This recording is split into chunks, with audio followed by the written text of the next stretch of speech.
మనమందరము కలిసి మన ప్రియత గౌరవ ముఖ్యమంత్రి వర్యులు అభివృద్ధికి ప్రతీకగా ఒక విజనరీ నాయకుడు మన ముఖ్యమంత్రి వర్యులు శ్రీ నారా చంద్రబాబు నాయుడు గారి 76వ జన్మదిన వేడుకలు మనమందరము కడప నగరంలోని 43వ డివిజన్ కాగితాలపెంట సర్కిల్లో నా ఆధ్వర్యంలో అనగా పఠాన్ ఖాజాపీర్ కడప నగర మైనార్టీ అధ్యక్షులు మరియు 43వ డివిజన్ తెలుగుదేశం పార్టీ ఇన్ఛార్జ్ ఆధ్వర్యంలో ఘనంగా డివిజన్ బూత్ ఇన్ఛార్జులు తెలుగుదేశం పార్టీ కార్యకర్తలు నారా చంద్రబాబు నాయుడు గారు అభిమానులు మరియు మీడియా మిత్రులందరి సమక్షంలో ముఖ్యమంత్రి గారి జన్మదిన వేడుకలు ఘనంగా ఈరోజు జరుపుకున్నాము. మన ఆంధ్ర రాష్ట్రాన్ని దేశ పటంలో ఉన్నత రాష్ట్రంగా తీర్చిదిద్దే పయనంలో ఎన్నో ఆటంకాలు ఎదురైనా మన చంద్రబాబు నాయుడు గారు వెనకడుగు అనేది వేయకుండా ఆయన కృషి చేస్తూ ఈరోజు రాష్ట్రాన్ని ముందుకు నడిపిస్తున్నారు.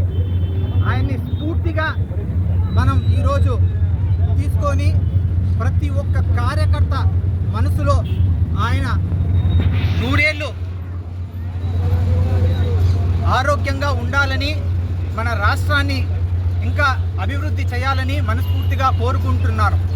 ఇంకో విషయం, ఇదే సందర్భంగా మన కడప నగరంలో టిప్పు సుల్తాన్ అనే ఒక ఇష్యూ మీరందరూ గమనించాల్సిన విషయం. టిప్పు సుల్తాన్ సర్కిల్ గురించి గత ఒక 15 రోజుల నుంచి కడప నగరంలో ఒక ఇష్యూ జరుగుతూ ఉంది. ఒక తెలుగుదేశం పార్టీ మైనార్టీ నాయకుడుగా నేను మీ అందరి సమక్షంలో కడప నగర ప్రజలందరికీ నేను ఒకటే విన్నవించుకుంటున్నాను.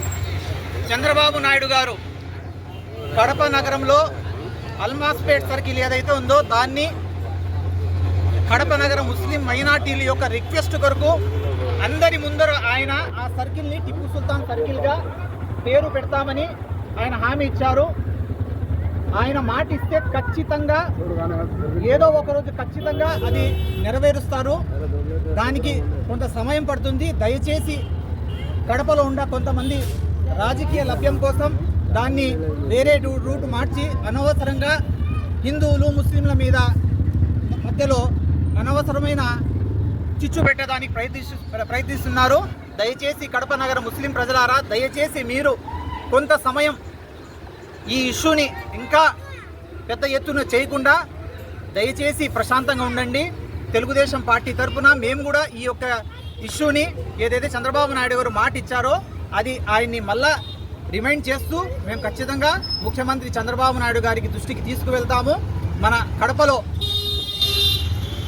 బాలిశెట్టి హరిప్రసాద్ అన్నకు ఒక ఉన్నత పదవి ఏదైతే జాతీయ ఉపాధ్యక్షుల పదవి పార్టీ ఆయనకి అలంకరించింది కాబట్టి ఆయన ద్వారా కూడా మేము ఈ యొక్క ఇష్యూని మేము చంద్రబాబు నాయుడు దగ్గరికి మేము తీసుకెళ్తామని కడప నగర ప్రజల ముస్లిం మైనార్టీలందరికీ నేను ఈ మీడియా ముఖంగా నేను తెలియజేసుకుంటున్నాను. అందరికీ నమస్కారం.